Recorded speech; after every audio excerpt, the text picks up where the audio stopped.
নমস্কার, অমৃত সুরলহরীতে সবাইকে স্বাগত জানাই। আজ আপনাদেরকে শোনাবো এমন একটি অবিশ্বাস্য অলৌকিক ঘটনা যা শুনলে আপনাদের মন প্রাণ জুড়িয়ে যাবে, মনটা স্থির হয়ে যাবে এবং বুঝবেন যে ঠাকুর শ্রী রামকৃষ্ণের কি কৃপা, কি করুণা। যাকে তিনি কৃপা করেন, যাকে তিনি ডেকে নেন নিজের কাছে, নিজে কৃপা করেন, তার আর কোনো কিছুর অভাব থাকে না। ঠাকুর যে কিভাবে কৃপা করছেন সে কথা তো আমরা যারা তার কৃপা পেয়েছি অবশ্যই জানি, এবং যারা পাচ্ছেন আজও তারাও জানেন।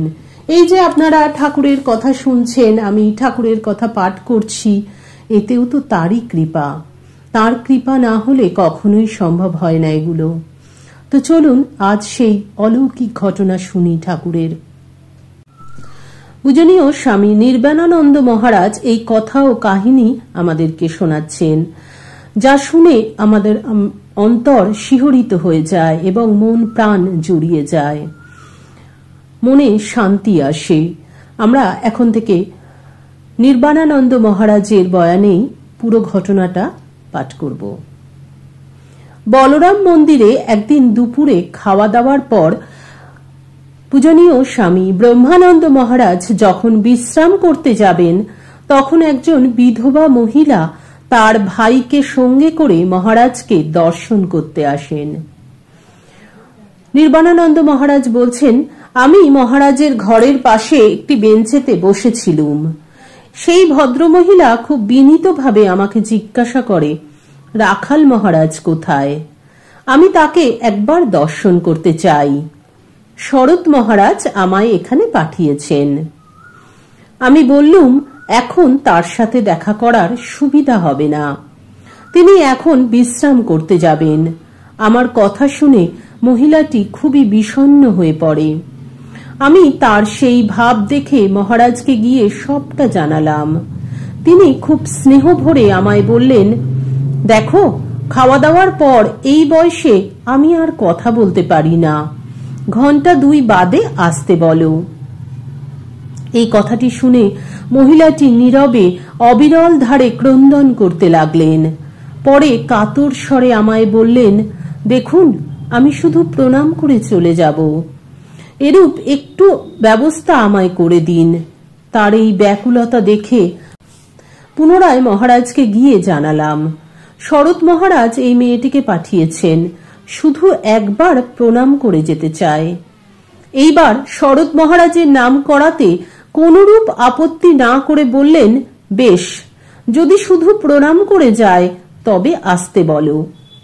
সে তখন খুব আনন্দে সাগ্রহে গিয়ে মহারাজকে প্রণাম করল। প্রণত অবস্থায় মহিলাটি ভাব উচ্ছ্বাসে একবার হাউ হাউ করে কাঁদতে শুরু করেছিল। মহারাজ হঠাৎ একেবারে নির্বাক নিস্পন্দ হয়ে বসে রইলেন। আমার তখন মহারাজকে দেখে মনে হলো তিনি কোনো এক ভাবরাজ্যে চলে গেছেন। কিছুক্ষণ পরে তার ভাব প্রশমিত হলে সে মহিলাটির দিকে তাকিয়ে বলেন, ওঠো মা, ওঠো, কি হয়েছে বলো।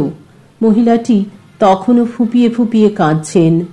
মহারাজের স্নেহপূর্ণ সম্বোধনে উঠে দাঁড়ালো, কিন্তু ভাবাবেগে কিছুক্ষণ কথা বলতে পারছিল না।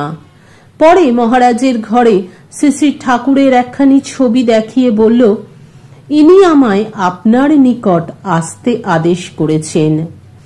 তার এই কথা শুনে চমকে উঠে তিনি জিজ্ঞাসা করলেন, কি হয়েছে বলো তো মা। মহিলাটি তখন নিঃসংকোচে বলতে লাগলো, আমার 14 বছর বয়সে বিয়ে হয়, শ্বশুরবাড়ি বহরমপুরে। বিয়ের অল্প কিছুদিন পরেই স্বামী মারা যায়।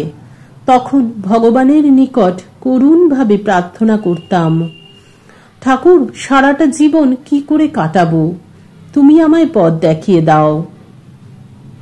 প্রায় 1 বছর পর একদিন ঘুমন্ত অবস্থায় ঠাকুর দেখা দিয়ে বললেন, দুঃখ করো না, বাগবাজারে আমার ছেলে রাখাল আছে, তার নিকটে যাও, সে তোমার সব ব্যবস্থা করে দেবে।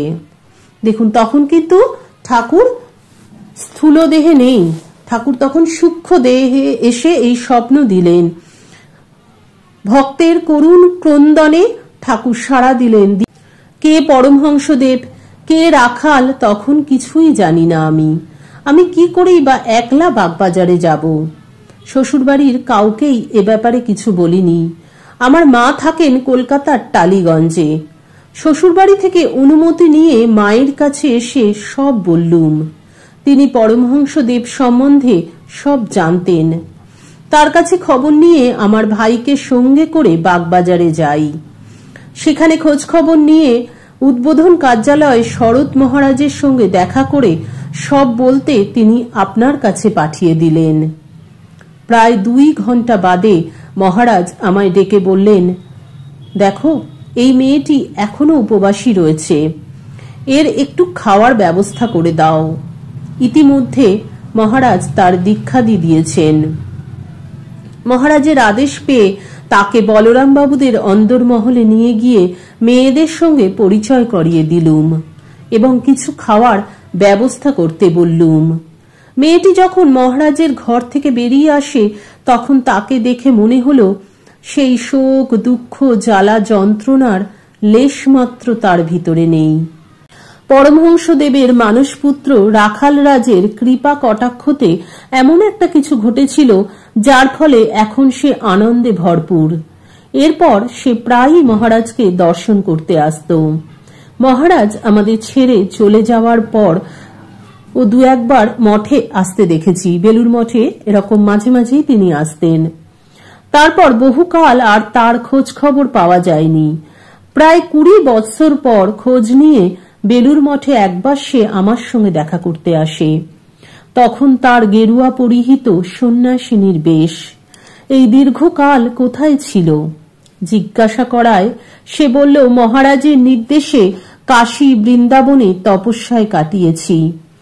তার কৃপায় আনন্দে এই বৎসরগুলো কেটে গেছে। এখন কলকাতায় টালিগঞ্জে থাকি। তার তপস্যাপুত শান্ত পবিত্র জীবন, বিনয় নম্র ব্যবহার এবং অল্প কথাবার্তায় আমার ধারণা হয়েছিল সত্যের কিছু সন্ধান না পেলে এরূপ হওয়া সম্ভব নয়। স্বামী তুরীয়ানন্দ বলতেন, মহারাজ যেখানে থাকেন তার চারপাশে তিনি এমন একটা আধ্যাত্মিক আবহাওয়া সৃষ্টি করেন যে তার মধ্যে যে কেউ যাবে তাকেই সেইভাবে ভাবিত করবে। কত লোক কত সমস্যা নিয়ে এসে শুধু তার দর্শন লাভেই সব সমাধান হয়ে যেত। ঠাকুরের মানসপুত্র ছিলেন রাখাল মহারাজ। আর স্বামী বিবেকানন্দ বলতেন, আমাদের মধ্যে একজন জীবন মুক্ত নিত্য মুক্ত মহারাজজি আছেন। আশ্চর্য হতে হয় যে ঠাকুর যুগবতার রূপে এসেছিলেন।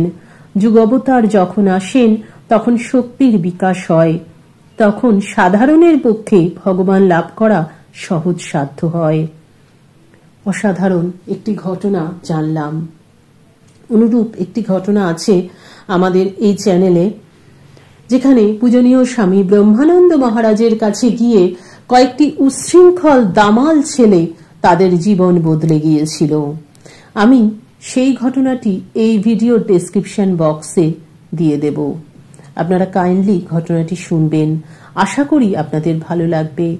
এই যে শুধুমাত্র ঠাকুর মা স্বামীজির কাছে নয়, ঠাকুর মা স্বামীজির যত ত্যাগী সন্তানরা আছেন, আজ যখন আমরা মিশনে যাই, বিভিন্ন ভক্ত সম্মেলনে যাই, মহারাজদের কথাগুলো শুনলে না, আর তাদের পাশে গেলে তাদের কথাগুলো শুনলে মন প্রাণ জুড়িয়ে যায়।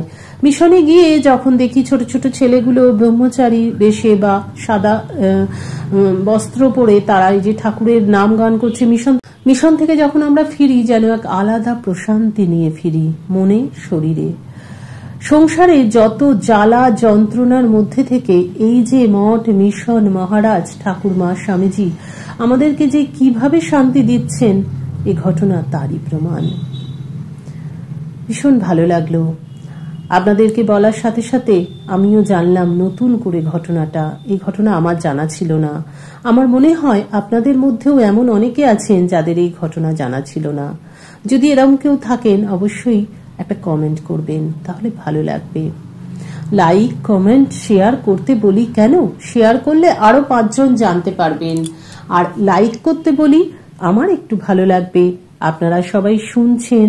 আমার মনে এটা হবে যে আমি যে আজকে এই ঘটনাগুলো করছি এটা অনেক মানুষের কাছে পৌঁছচ্ছে, এবং কমেন্ট করে জানালে জয় মা লিখুন, জয় ঠাকুর লিখুন, কমেন্ট করলেও ভালো লাগে। বুঝতে পারি যে আপনারা পুরো ঘটনাটা শুনছেন এবং খুব ভালো লাগছে আপনাদের। এই উপস্থাপনা যদি ভালো লাগে অবশ্যই একটু লাইক, কমেন্ট, শেয়ার করবেন। আর আমাদের চ্যানেলের সমস্ত ভিডিও যদি আপনাদের ভালো লাগে অবশ্যই আমাদের চ্যানেলটি সাবস্ক্রাইব করে আমাদের পাশে থাকবেন। পাশের বেল আইকনটি ক্লিক করে রাখবেন, তাহলে আমি যখনই কোনো ভিডিও আপলোড করব আপনারা তার নোটিফিকেশন সবার আগে পেয়ে যাবেন। আজকের মতন এখানেই বিদায় নেব। এই সুন্দর ঘটনার রেশটাকে ধরে রেখে বেশি কথা বলবো না, এর রেশ ধরে রেখেই এখানে বিদায় নেব। ঠাকুর মায়ের চরণে প্রণাম জানিয়ে, সব মহারাজদের চরণে প্রণাম জানিয়ে এবং সমগ্র বিশ্ববাসীর জন্য ঠাকুরের কাছে প্রার্থনা করি সকলে ভালো থাকুক। এই প্রার্থনা নিয়ে আজকের ভিডিও এখানেই শেষ করছি। হরি ওম তৎসৎ। রামকৃষ্ণ অর্পণমস্তু। জয় মা শারদেশ্বরী, জয়তু স্বামীজি মহারাজ।